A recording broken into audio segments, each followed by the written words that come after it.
Hello everyone and welcome to Mitesh Singh chemistry. So guys, आज है हमारा last part of alcohol, phenol and ether. So आज हम शुरू करते हैं इसे जल्दी से।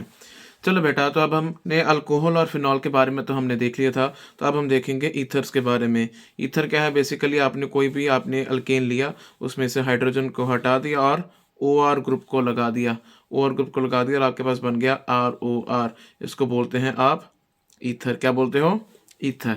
इसकी क्लासिफिकेशन की बात करें, दो तरह से इसको क्लासिफाई कर सकते हैं, सिंपल या सिमेट्रिक, मिक्स्ड या अनसिमेट्रिक। बड़ी सिंपल है। अगर तो आपके सेम अल्काइल या अराइल ग्रुप लगे हैं ऑक्सीजन के अगल बगल में, ठीक है, तो वो तो आपका आएगा सिंपल या सिमेट्रिकल, जो मर्जी उनको बोल सकते हो। अगर दोनों तरफ ऑक्सीजन के दोनों तरफ अलग अलग ग्रुप है ना, अल्काइल अराइल है, अल्काइल अल्काइल अलग अलग अलग है या अराइल अराइल अलग अलग है, तो वो आपका मिक्स्ड या अनसिमेट्रिकल के अंडर आएंगे। जैसे यहाँ पे देखो, ऑक्सीजन के अगल बगल में CH3 यहाँ पे दो फिनाइल रिंग लगे हुए हैं, ठीक है। यहाँ पे ऑक्सीजन के एक साइड में फिनाइल, एक साइड पे CH3, यहाँ पे एक साइड पे CH3, दूसरी साइड पे इथाइल आपका ग्रुप है, ठीक है जी। नेक्स्ट हम बात करेंगे नॉमेनक्लेचर के बारे में। देखो, नॉमेनक्लेचर ना, इसका हम दो तरह से कर सकते हैं। देखो, दो तरह से, या तो कॉमन या तो IUPAC, तो दोनों के बारे में हम थोड़ा थोड़ा देखेंगे। कॉमन नेम में अगर आपके पास अनसिमेट्रिकल ईथर है तो आप बोलते हो इसे alkyl alkyl ether, alkyl alkyl ether. और ये जो आपने अल्काइल अल्काइल ईथर लिखा है, इसको आपने इस तरह से लिखना है बेटा, सो दैट कि आपका अल्फाबेटिकल ऑर्डर मेंटेन रहे। जैसे यहाँ पे CH3O C2H5। अब आपको ये पता है ये है मिथाइल, ये है इथाइल, तो पहले ई आता है, सो आप लिखोगे इथाइल मिथाइल ईथर। अब जैसे यहाँ पे है, ये फिनाइल रिंग है, ये मिथाइल सब्स्टिट्यूएंट है, तो पहले लिखोगे फिर मिथाइल फिनाइल ईथर, ठीक है। अगर आपके पास सिमेट्रिकल ईथर है, तो जैसे डाई अल्काइल ईथर हो गया, डाईफिनाइल ईथर हो गया, ऐसे आप लिखोगे, जैसे डाई मिथाइल ईथर, ठीक है, या डाईफिनाइल ईथर, ठीक है बेटा। नेक्स्ट आपके पास IUPAC नॉमेनक्लेचर। इस पे आप लिखते हो अल्कोक्सी अल्केन। अल्कोक्सी होता है आपका छोटे वाला अल्काइल ग्रुप और अल्केन होते हैं आपके बड़े वाली अल्काइल ग्रुप, ठीक है। सो ऑक्सीजन के साइड पे अगर तो आपके पास कोई, जैसे मान लो यहाँ पे लगा हुआ है CH3 और यहाँ पे लगा C2H5, तो इसको हम बोलेंगे, इस पार्ट को हम बोलेंगे अल्कोक्सी। क्या बोलेंगे इसे? अल्कोक्सी। और इस पार्ट को हम बोलेंगे अल्केन। तो यहाँ पे कितने कार्बन है? एक कार्बन, तो बोलेंगे मिथॉक्सी। तो यहाँ पे कितने कार्बन है बेटा? दो, तो क्या बोलेंगे? मिथॉक्सी, ठीक है। और इसलिए इसको हम बोलेंगे इथॉक्सी मिथॉक्सी इथेन, ठीक है। चलो, अब हम देखते हैं इसके बारे में, थोड़ी सी एग्जांपल देखते हैं। जैसे ये CH3O CH3, इसको हम बोलेंगे methoxy methane. C2H5O C2H5 ethoxy ethane, ठीक है। CH3O CH2 तो 1 मिथॉक्सी प्रोपेन। ऐसे आपने नंबर, प्रोपेन से आपने नंबरिंग करनी शुरू कर देनी है, ठीक है। तो जैसे अब यहाँ ये वाली एग्जांपल लेता हूँ, ये वाली, तो यहाँ पे है आपके पास CH3OCH CH3CH3, ठीक है। तो आपके पास एक तो ये वाला ग्रुप है और एक आपका ये वाला ग्रुप है। तो आप नंबरिंग कहाँ से करोगे बेटा? नंबरिंग कहाँ से करोगे? नंबरिंग कहाँ से करोगे आप यहाँ पे? तो आप यहाँ पे नंबरिंग करोगे बेटा ऐसे, 1 2 3। कैसे? दोबारा से ऐसे, 1 2 और 3। स्ट्रेट लाइन आपने देखनी है ऐसे कार्बन की, ठीक है। तो सेकंड वाले पे आपके पास मिथॉक्सी लगा, तो 2 मिथॉक्सी प्रोपेन। ऐसे ही आपके पास ये आ जाएगा, ये वाला आ जाएगा आपका 3 मिथाइल ब्यूटॉक्सी बेंजीन। अब 3 मिथाइल है और ब्यूटॉक्सी बेंजीन, देखो ये है आपका 1 2 3 4, ठीक है। नहीं, इस तरह से, सॉरी, इस यहाँ से काउंटिंग करेंगे ऑक्सीजन के साथ से, 1 2 3 और 4। 3 पे लगी है मिथाइल, एक पे लगी है आपकी, एक पे आपके लगी है CH3, ठीक है। तो यहाँ पे इसको बोलेंगे 3 मिथाइल ब्यूटॉक्सी बेंजीन, ठीक है। तो एक 3 पे लगी आपकी मिथाइल और एक के साथ आपकी ये पूरा कितने का ग्रुप है? 1 2 3 4, 4 कार्बन का, तो 3 मिथाइल ब्यूटॉक्सी, यानी 4 कार्बन से, और बेंजीन है, ठीक है। ठीक है बेटा, तो इसको आप अच्छे से एक बार सारा टेबल को देख लेना। नेक्स्ट में तब बात करेंगे हम स्ट्रक्चर की। तो स्ट्रक्चर में आप देख सकते हो इसका बॉन्ड एंगल है 111.60 डिग्री और ये बॉन्ड एंगल ज़्यादा है as compared to tetrahedral bond angle. Why? Because चाहिए तो था कि रिपल्शन होती और ऐसे जाता और बॉन्ड एंगल डिक्रीज करता, पर अब बॉन्ड एंगल डिक्रीज करने की बजाय इंक्रीज कर रहा है। वाई? बिकॉज यहाँ पे आपके अल्काइल ग्रुप लगे हैं, दे आर वेरी बल्की, सो इस वजह से ये इसको भी पुश कर देंगे। सो इस वजह से आपका जो एंगल है वो बढ़ जाएगा। ठीक है, तो रिपल्सिव इंटरेक्शन होने की वजह से या स्टेरिक हिंड्रेंस होने की वजह से अल्काइल ग्रुप्स में बॉन्ड एंगल ऑफ आपका ईथर है that is greater than bond angle of tetrahedral. ठीक है बेटा, नेक्स्ट हम बात करते हैं प्रिपरेशन ऑफ ईथर्स। सबसे पहले आपकी डिहाइड्रेशन ऑफ अल्कोहल। याद रखना ये सिर्फ प्राइमरी अल्कोहल के लिए है, सेकेंडरी और टर्शरी अल्कोहल आपकी अल्कीन बना देंगे, तो इसलिए इस मेथड को प्रेफर नहीं किया जाता by secondary and tertiary alcohol को। ठीक है, और ये आपका SN2 पाथवे से होगा। आपने प्राइमरी अल्कोहल ली, जैसे मैंने यहाँ पे लिया इथेनॉल, इसको आपने सल्फ्यूरिक एसिड के साथ रिएक्ट कराना एंड अंडर 413 केल्विन टेम्परेचर। ध्यान रखना अगर ये टेम्परेचर 443 केल्विन हो गया तो आपकी बन जाएगी अल्कीन, पर अगर आपका टेम्परेचर यहाँ पे जैसे कम है 413 केल्विन है तो इससे आपका क्या बनेगा, डाइथाइल ईथर। ठीक है, इसका मैकेनिज्म क्या है, बहुत सिंपल मैकेनिज्म है। सबसे पहले आप अल्कोहल की करा दो प्रोटोनेशन, यहाँ पे आपने अल्कोहल की प्रोटोनेशन करा दी, ये आपका प्रोटोनेटेड अल्कोहल बन गई। ठीक है, आप वही प्रोटोनेटेड अल्कोहल के ऊपर आपने दूसरी अल्कोहल का अटैक करा देना है, तो क्या होगा भाई, देखो ऑक्सीजन पे पॉजिटिव चार्ज आ गया था, तो नया बॉन्ड उसने अभी बनाया हाइड्रोजन के साथ, तो ये तो तोड़ने की कोशिश करेगा, पिछला वाला बॉन्ड कार्बन वाला ये बॉन्ड तोड़ेगा, और दूसरे वाले जो अल्कोहल है आपके, उसका जो OH है, उसका जो ऑक्सीजन है, वो ऑक्सीजन इस पे अटैक मरेगा, ऑक्सीजन इस पे अटैक मरेगा, आपके पास क्या बन जाएगा, ऑक्सोनियम आयन। ठीक है, फिर सिंपल सी बात है, ये जो उसका H था इसको ब्रेक करेंगे, लॉस ऑफ प्रोटॉन होगा, तो आपके पास क्या बचेगा, ये आपके पास बन गई ईथर, या आपके पास बन गई ईथर, और आपका जो H पॉजिटिव है वो दोबारा से सोल्यूशन में चला गया, दोबारा से मीडियम में चला गया, और रिएक्शन आपकी रिपीट होती जाएगी। ठीक है, नेक्स्ट आपकी बड़ी इंपॉर्टेंट रिएक्शन है विच इज विलियमसन सिंथेसिस। ये तकरीबन पेपर में कभी मोस्ट ऑफ द टाइम आपका दर्शन दे ही जाती है विलियमसन सिंथेसिस। इसमें खास बात क्या है कि इसमें आप सिमेट्रिकल एंड अनसिमेट्रिकल ईथर दोनों को आप बना सकते हो। कैसे, देखो आपने कोई अल्काइल हैलाइड लिया, आपने लिया कोई भी सोडियम का अल्कोक्साइड लिया, आपके पास बन गई ईथर और सोडियम हैलाइड, ये भी SN2 पाथवे से चलता है। याद रखना यहाँ पे सोडियम अल्कोक्साइड आप प्राइमरी ले सकते हो, सेकेंडरी ले सकते हो, टर्शरी ले सकते हो, पर जो आपका अल्काइल हैलाइड है वो सिर्फ प्राइमरी होना चाहिए, क्योंकि अगर सेकेंडरी और टर्शरी अल्काइल हैलाइड लिया तो वो एलिमिनेशन करेंगे टू फॉर्म अल्कीन। देखो भाई यहाँ पे मैंने क्या लिया, टर्शरी अल्कोक्साइड, टर्शरी अल्कोक्साइड के साथ अगर रिएक्शन कराई तो आपके पास ये ईथर बन गया। ठीक है, बट अगर आपने टर्शरी अल्काइल हैलाइड के साथ अगर आपने रिएक्शन कराई, जैसे ये रहा टर्शरी अल्काइल हैलाइड, तो क्या हुआ, ऑक्सीजन ने यहाँ पे अटैक किया हाइड्रोजन की यहाँ पे और ऐसे, तो आपका जो ब्रोमाइड आयन है निकल जाएगा, सोडियम के साथ NaBr बना लेगा और आपकी ये अल्कीन बना लेगा। ठीक है, तो इससे आपको क्या बात एक पता चली कि आपका जो अल्कोक्साइड आयन है ये सिर्फ एक न्यूक्लियोफाइल ही नहीं है, ये एक स्ट्रॉन्ग बेस भी है। समझ रहे हो कि अल्कोक्साइड तो आप टर्शरी ले सकते हो पर आप अल्काइल हैलाइड नहीं ले सकते। इसका मतलब ये सिर्फ एज अ न्यूक्लियोफाइल नहीं एक्ट कर रहा, ये एज अ बेस भी एक्ट कर रहा है, तो इस बात का आपने ध्यान रखना। दूसरी बात, फिनॉल को अगर आपने ईथर में कन्वर्ट करना बहुत सिंपल है, आपने फिनॉल ली, सोडियम हाइड्रोक्साइड के साथ किया, आपके बन गई सोडियम फिनॉक्साइड, सोडियम फिनॉक्साइड बन गया, उसको आपने अल्काइल हैलाइड के साथ आपने रिएक्शन करा दी, तो आपके पास बन गई OCH3। ठीक है, फिनाइल OCH3। ठीक है, तो अब इसका एक कॉमन नेम बड़ा फेमस है एनिसोल, इसको यहाँ पे इसलिए लिखा क्योंकि बार बार आपकी रिएक्शंस में यूज होगा एनिसोल। ठीक है, तो पता होना चाहिए कि एनिसोल क्या होता है। एनिसोल क्या होता है, आपने जो फिनॉल बनाया था तो फिनॉल के ऑक्सीजन के साथ हाइड्रोजन की बजाय अब आप क्या करो, आप यहाँ पे आप OCH3 कर दो, OCH3 कर दो। ठीक है, नेक्स्ट हम बात करेंगे बेटा फिजिकल प्रॉपर्टीज के बारे में। ये आपकी गैस होती है एट रूम टेम्परेचर, और कार्बन ऑक्सीजन बॉन्ड आपका ईथर में पोलर तो होगा पर इतना पोलर नहीं होता, सो उस वजह से उसका अगर बॉइलिंग पॉइंट की बात करें तो कम पोलैरिटी की वजह से अल्कोहल से कम होता है आपका ईथर का बॉइलिंग पॉइंट। ठीक है, और अगर सॉल्युबिलिटी की बात करें तो क्योंकि ये पोलर बॉन्ड है और इसमें हाइड्रोजन बॉन्ड फॉर्मेशन होती है, सीधी सी बात है पानी में सॉल्युबल कोई कंपाउंड तभी होगा अगर उसकी पानी के साथ हाइड्रोजन बॉन्डिंग हो रही है। तो यहाँ पे आप देख सकते हो इसकी हाइड्रोजन बॉन्डिंग ये वाली हो रही है, ठीक है। तो इस वजह से it is soluble in water just like alcohols, ठीक है जी।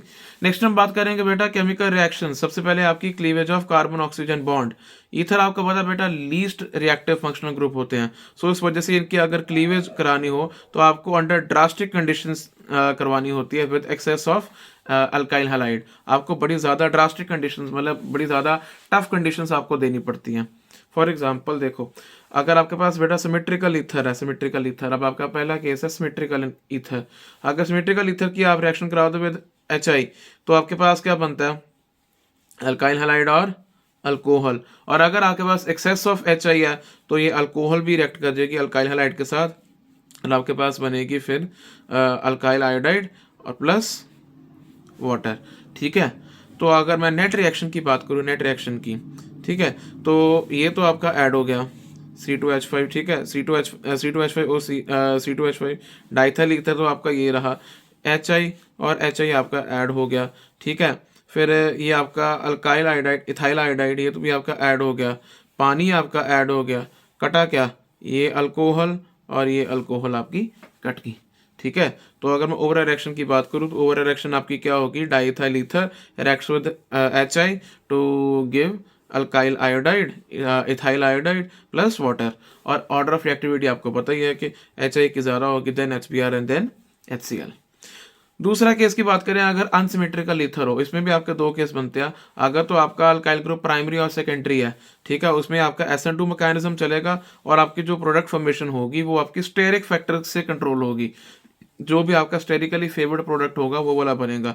इसके अगर मैं मैकेनिज्म की बात करूं, जैसे ये है आपके पास इथाइल मिथाइल ईथर, ये है आपका इथाइल मिथाइल ईथर, इसको अगर HI के साथ अगर रिएक्ट कराया तो होगा क्या, ऑक्सीजन ने ये यहाँ पे क्या बना लिया अपना, ऑक्सीजन ने यहाँ पे प्रोटोनेशन की, ठीक है, यहाँ पे प्रोटोनेशन हुई, प्रोटोनेशन होने के बाद यही रिएक्शन आगे आपकी बढ़ती है, यही रिएक्शन आगे आपकी बढ़ती है। तो होता क्या है आपका कि आयोडाइड जो आयन है आपका वो अटैक करेगा ऑन CH3, ठीक है, और ये जो आपका ऑक्सीजन है वो इससे नाता तोड़ लेगा। तो बनेगा कि आपके पास alkyl iodide and ethanol, alkyl iodide and ethanol. याद रखना यहाँ पे जब भी आपका हैलाइड आयन आएगा वो स्मॉलर वाले अल्काइल ग्रुप के ऊपर अटैक करेगा, बड़े वाले के ऊपर नहीं करेगा। तो भूल के भी आप इसको यहाँ मत करवा देना, ये गलत होगा। ये हमेशा अटैक करेगा ऑन स्मॉलर अल्काइल ग्रुप। अगर आपने इसको यहाँ अटैक करा दिया तो भाई आपका क्वेश्चन गलत हो जाएगा, ठीक है। तो एक स्टेप में इसको लिखना हो तो आपका इथाइल मिथाइल ईथर को आपने HI के साथ रिएक्ट कराया तो आपके बनी मिथाइल आयोडाइड और इथेनॉल, ठीक है जी। और दूसरा केस था आपका अनसिमेट्रिकल ईथर का, अगर आपके पास कोई ऐसा अल्काइल ग्रुप है जो टर्शरी है, ठीक है, one of the alkyl group is tertiary, तो मेरे भाई उसमें आपका एसएनओ मैकेनिज्म चलेगा क्योंकि अब टर्शरी आ गया तो आपके पास कार्बोकेटाइन फॉर्मेशन होगी और आपका टर्शरी अल्काइल हैलाइड बनेगा।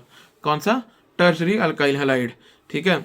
तो होगा क्या कि आपने रिएक्शन क्या करवानी है यहाँ पे, ये आपका टर्शरी आपकी ईथर रही, ठीक है, आपका टर्शरी वाला ग्रुप है ये वाला, ठीक है। तो इसके आपने HI के साथ रिएक्ट कराया, सिंपल, पहले तो होगी प्रोटोनेशन, ये तो सिंपल है, ठीक है। उसके बाद आपने नेक्स्ट स्टेप क्या किया, आपने देखा कि भाई यहाँ पे हाइड्रोजन के साथ ये आपका बॉन्ड तोड़ा जा सकता है, आपने बॉन्ड तोड़ दिया, ठीक है, बॉन्ड तोड़ा, पर यहाँ पे देखो अब आपने हाइड्रोजन की बजाय आपने कार्बन ऑक्सीजन, अब यहाँ पे बात अलग है। अब वहाँ पे आप बॉन्ड तोड़ रहे थे बेटा बिटवीन हाइड्रोजन एंड ऑक्सीजन, ठीक, हाइड्रोजन एंड ऑक्सीजन, ठीक है। अब यहाँ पे बेटा क्या हो रहा है, आपके पास आपका कार्बन से बॉन्ड, कार्बन और ऑक्सीजन का बॉन्ड टूट रहा है, कार्बन ऑक्सीजन का बॉन्ड टूटेगा, पुराने बॉन्ड है, टूटने में टाइम लगेगा, तो स्लो स्टेप होगी आपकी ये वाली, और आपके पास बनेगा कार्बोकेटाइन, क्या बनेगा, कार्बोकेटाइन और मिथेनॉल। कार्बोकेटाइन के ऊपर सिंपल सी बात है एसएनओ मैकेनिज्म, ये आपका पूरा एसएनओ मैकेनिज्म जा रहा है आपका, ठीक है। आयोडाइड का अटैक करा दो, फास्ट रिएक्शन होगी, आपके पास आयोडाइड की सब्स्टिट्यूशन हो जाएगी, ठीक है। अगर वन स्टेप में लिखनी हो तो यहाँ पे आपने क्या करना है, इसको तोड़ दो, यहाँ पे आप आयोडाइड लगा दो और जो आपका H है वो इसके साथ लगा दो, ठीक है। तो यहाँ पे आप देख रहे हो, यहाँ पे आपकी जो आयोडाइड लग रही है, आपका जो हैलोजन लग रहा है, वो लग रहा है यहाँ पे जो आपका टर्शरी वाला पार्ट है, टर्शरी वाले पार्ट के ऊपर आपका हैलोजन लग रहा है। और आपका जो OH बन रही है, अल्कोहल बन रही है, वो छोटे वाले कार्बन की बन रही है। बिल्कुल ऑपोजिट केस है। पर अगर मैं बेटा एनीसोल की बात करूं, अब ये बहुत इंपॉर्टेंट है एनीसोल का, एनीसोल की अगर बात करूं तो यहाँ पे क्या हो रहा है आपके पास, एनीसोल में ना रिएक्शन पहली स्टेप तो सेम है, प्रोटोनेशन वाला ये तो सेम है, बट अब ध्यान से देखो, अब ध्यान से देखो, चाहिए तो था कि आपके पास ये जो आपकी ये फिनॉल बनी है, ये भी आपके आगे फर्दर रिएक्ट करती है टू फॉर्म हैलाइड, पर ये करती नहीं। क्यों? क्योंकि आपने पढ़ा है स्टार्टिंग में कि जो आपका ये OCH3 बॉन्ड है, ये वीक है as compared to OC6H5 bond. क्यों? क्योंकि ये वाला कार्बन क्या है बेटा, sp2 हाइब्रिडाइज, ये वाला कार्बन कौन सा है, sp2 हाइब्रिडाइज। ठीक है, उस वजह से पार्शियल डबल बॉन्ड करेक्टर बनता है फ्रॉम रेजोनेंस, आपने पढ़ा था ना, याद होगा, पार्शियल डबल बॉन्ड बनता था यहाँ पे। ठीक है, सो उस वजह से ये आपकी न्यूक्लियोफिलिक सब्स्टिट्यूशन आगे फर्दर कंटिन्यू नहीं करती। ठीक है बेटा, नेक्स्ट है आपके पास इलेक्ट्रोफिलिक सब्स्टिट्यूशन। सीधी सी बात है, आपका ये जो आपका जो अल्कोक्सी ग्रुप है, OR ग्रुप है एरोमेटिक रिंग के ऊपर, ये आपकी ऑर्थो पैरा डायरेक्टिंग है, इस वजह से यहाँ पे भी इलेक्ट्रोफिलिक सब्स्टिट्यूशन सेम होगी जैसे आपने पहले पढ़ी है। तो उसमें क्या होगा, ऑर्थो और पैरा पे आपने सब्स्टिट्यूशन कराई जानी है, सिंपल। जैसे सबसे पहले आपकी हैलोजिनेशन है, जैसे मान लो इसकी ब्रोमिनेशन करा दी, ठीक है, तो आपके पास पैरा बनेगी और ऑर्थो वाला बनेगा। पैरा वाला याद रखना यहाँ पे हमेशा, पैरा वाला हमेशा बनेगा आपके पास मेजर और ऑर्थो वाला हमेशा बनेगा आपके पास minor. Why? Because of steric reasons, steric reasons. ठीक है, नेक्स्ट आपकी बेटा फिर Friedel Crafts reaction, alkylation acylation. Simple है, अल्काइलेशन पे आपने अल्काइल ग्रुप लगा दिया, एसाइलेशन पे आपने एसाइल ग्रुप लगा दिया, सिंपल। ऑर्थो पैरा प्रोडक्ट बनेंगे, सेम कहानी, एवरीथिंग सेम जो आपने पहले पढ़ा। नेक्स्ट आपके पास बेटा नाइट्रेशन। नाइट्रेशन में सिंपल है, आपने सल्फ्यूरिक एसिड और नाइट्रिक एसिड का मिक्सचर यूज़ किया, आपके पास वही कहानी, पैरा और ऑर्थो का मिक्सचर बनेगा, ये आपका मेजर होगा और ये आपके ऑर्थो वाला प्रोडक्ट आपका माइनर होगा। ठीक है बेटा, तो यहाँ तक तो आपके पास था थ्योरी पार्ट। अब हम करेंगे थोड़े थोड़े क्वेश्चंस इसके ईथस के। ठीक है, तो सबसे पहला क्वेश्चन है बेटा, IUPAC name of this and this. सीधी सी बात है बेटा, ये बहुत सिंपल क्वेश्चन है, कोई डरने वाली बात नहीं है। ये देखो, इसको आप नंबरिंग कैसे करोगे बेटा, यहाँ से ऑक्सीजन है तो ये नंबर मत कर दियो, ये गलत होगा, ये गलत होगा। नंबरिंग कहाँ से करनी थी कि इसको आपने लोवेस्ट नंबर देना है, इसको ये ऑक्सीजन को, तो आप यहाँ से नंबरिंग शुरू कर दो, 1 2 3। ठीक है, 2 पे क्या लग रही है, 2 पे आपके पास क्या लगी है, इथॉक्सी लगी है, तो 2 इथॉक्सी प्रोपेन। अब यहाँ पे देखो, यहाँ पे देखो, अब आप यहाँ पे नंबरिंग कैसे दोगे, अब यहाँ पे आप नंबरिंग कैसे दोगे। ठीक है, सीधी सी बात है, आप किसी को भी नंबर कर सकते हो, तो 1 2 3 4 5 और 6। आप देख सकते हो, 1 पे आप पे लगी है इथॉक्सी, 2 पे लगा आपका नाइट्रो, और पूरी रिंग का नाम क्या है, साइक्लोहेक्सेन। तो 1 ethoxy 2 nitro cyclohexane, simple. Next है बेटा, arrange them in increasing order of boiling point, pentanol, n butane, pentanol, ethoxyethane. आपको पता है बेटा, अल्केन का सबसे कम होगा, देन आपका ईथर का बॉइलिंग पॉइंट होता है। ठीक है, फिर एल्डिहाइड का और ज़्यादा होगा। ठीक है, और सबसे ज़्यादा आपका अल्कोहल का होगा बॉइलिंग पॉइंट। ठीक है, ये आपने पढ़ा है, दोबारा से आप एक बार इसको अपनी वीडियो को पीछे आप गो थ्रू रिवाइज कर सकते हो। ठीक है, तो नेक्स्ट क्वेश्चन पे चलते हैं। The following is not an appropriate reaction. देखो भाई, अभी आपने पढ़ा कि भाई अगर आप टर्शरी अल्काइल हैलाइड यूज करोगे तो वहां पे क्या होगी, वहां पे क्या होगी बेटा, एलिमिनेशन। क्या होगा, एलिमिनेशन। तो अगर आपने ईथर बनाना है टर्शरी वाला, ठीक है, तो आपको क्या करना चाहिए कि जो आपका जो एल्कोक्साइड है ना, आपका सोडियम है ना, आपका सोडियम इथोक्साइड है, तो वो आपको टर्शरी ले सकते हो, वो उसको आप टर्शरी ले सकते हो। पर अगर आपने ये वाला टर्शरी ले लिया तो मेरे भाई आपका ये क्या बनेगी, ये प्रोडक्ट आपका गलत होगा और आपके पास क्या बनेगा, ये अल्कीन बनेगी। क्या बनेगी, अल्कीन। ठीक है, और अगर मैंने इसको टर्ट ब्यूटाइल इथाइल ईथर अगर मैंने बनाना है तो क्या करूँगा मैं, अब मैं सोडियम अल्कोक्साइड को टर्शरी वाला ले लूँगा। ठीक है, और अल्काइल हैलाइड में प्राइमरी ले लूँगा। ठीक है, सिंपल सी रिएक्शन की आपने, तो क्लोरीन गया बाहर, ऑक्सीजन यहाँ पे अटैक किया, तो आपके पास बन गई टर्ट ब्यूटाइल इथाइल ईथर। ठीक है बेटा। अब ये देखो, आप ये जो आपका 7.7 एग्जाम्पल है, बहुत सिंपल है। आपने एच आई के साथ आपने रिएक्शन करानी है, बहुत सिंपल है। आपने अभी पढ़ी है एच आई के साथ रिएक्शन, तो ये आपका एक छोटा सा होमवर्क है कि आपने ये रिएक्शंस आपने सॉल्व करके देखनी है। ठीक है बेटा। नेक्स्ट है आपके पास इंटेक्स क्वेश्चन की अगर मैं बात करूं तो right the reaction of Williamson synthesis of 2 ethoxy 3 methyl pentane. ठीक है, 2 इथॉक्सी 3 मिथाइल पेंटेन आपने बनानी है, 2 इथॉक्सी 3 मिथाइल पेंटेन। ठीक है, ये आपने बनानी है। तो ये रहा आपने 2 इथॉक्सी 3 मिथाइल पेंटेन, 2 पे आपकी लगी इथॉक्सी, 3 पे लगा मिथाइल। और आपने शुरू कहाँ से करनी है, आपने को रिएजेंट दी है इथेनॉल एंड 3 मिथाइल पेंटेन-2-ओल। अब ये क्वेश्चन बड़े इंपॉर्टेंट है और इंटरेस्टिंग भी है, और अगर मैं डालूंगा अगर पेपर तो मैं ज़रूर डालूंगा ये वाले क्वेश्चन, क्योंकि ये आपका कॉन्सेप्ट चेक करते हैं। तो सीधी सी बात है, इथेनॉल से आप क्या करोगे। इथेनॉल को पहले आपको पता है कि आप अगर आपने विलियमसन सिंथेसिस करनी है तो आपको एक चाहिए अल्काइल हैलाइड चाहिए, और आपको एक सोडियम चाहिए, आपको है ना सोडियम मेटल चाहिए। तो आप अल्काइल हैलाइड कोशिश करोगे वो वाला लो कि आपका जो प्राइमरी बने। तो आपने इथेनॉल को आपने HBr के साथ रिएक्ट करा के आपने बना दिया ब्रोमोइथेन। ठीक है, और दूसरी जगह आपके पास जो है 3 मिथाइल पेंटेन 2 ओल, 3 मिथाइल पेंटेन 2 ओल, ये वाला 1 2 3 4 5 3 मिथाइल पेंटेन 2 ओल, आपने इसको कन्वर्ट कर दिया विद सोडियम अल्कोक्साइड में। ठीक है, और ये जो आपके पास ये सोडियम अल्कोक्साइड बना और ये जो आपका ब्रोमोइथेन बना, इसकी आपने SN2 रिएक्शन करा दी। इकट्ठे करना बस, ऑक्सीजन को कार्बन पे, ब्रोमाइन को बाहर। ठीक है, NaBr आपका अलग हो जाएगा, और आपका जो प्रोडक्ट था, ठीक है 2 इथॉक्सी 3 मिथाइल पेंटेन, वो आपके पास बन के तैयार हो जाएगा। ये बड़ा इंपॉर्टेंट क्वेश्चन है और ये बड़ा अच्छा क्वेश्चन है, और इसके आने की संभावना अगर मैं डालूं तो ज़रूर आएगा, ज़रूर आएगा, क्योंकि इस तरह के क्वेश्चन आपका कॉन्सेप्ट चेक करते हैं। तो इस तरह के क्वेश्चन की प्रैक्टिस अच्छे से करें, लिख के करें। ठीक है बेटा। अब नेक्स्ट आपके जो है 7.11 है, 7.12, ये बहुत आसान से क्वेश्चन है, ये तो सीधी सीधी रिएक्शंस है। ठीक है, और इस पे ये तो आपने आराम से आप होमवर्क कर लोगे, या बहुत सीधी सीधी रिएक्शन है। इसका मैं आपको हिंट दे देता हूँ। इन्होंने कहा कि which of the following is an appropriate set of reactants for preparation of 1 methoxy 4 nitrobenzene. 1 methoxy 4 nitrobenzene आपने बनानी है, और क्यों, देखो यहाँ इससे भी बन जाएगी, इससे भी बन जाएगी, आराम से बन जाएगी दोनों से। पर अगर मैं बात करूं तो प्रेफर किसको करेंगे, प्रेफर करेंगे इसको। क्यों, क्योंकि यहाँ पे आपका अल्काइल हैलाइड क्या है, आपका प्राइमरी अल्काइल हैलाइड है, और यहाँ पे आपका जो अल्काइल हैलाइड है वो प्राइमरी नहीं है, यहाँ पे आपका प्राइमरी अल्काइल हैलाइड है। तो जहाँ पे आपका प्राइमरी अल्काइल हैलाइड होगा तो वो रिएक्शन थोड़ी ज़्यादा फेवर होगी, इससे भी बन जाएगा, बट ये आपका ज़्यादा प्रेफर्ड होगा।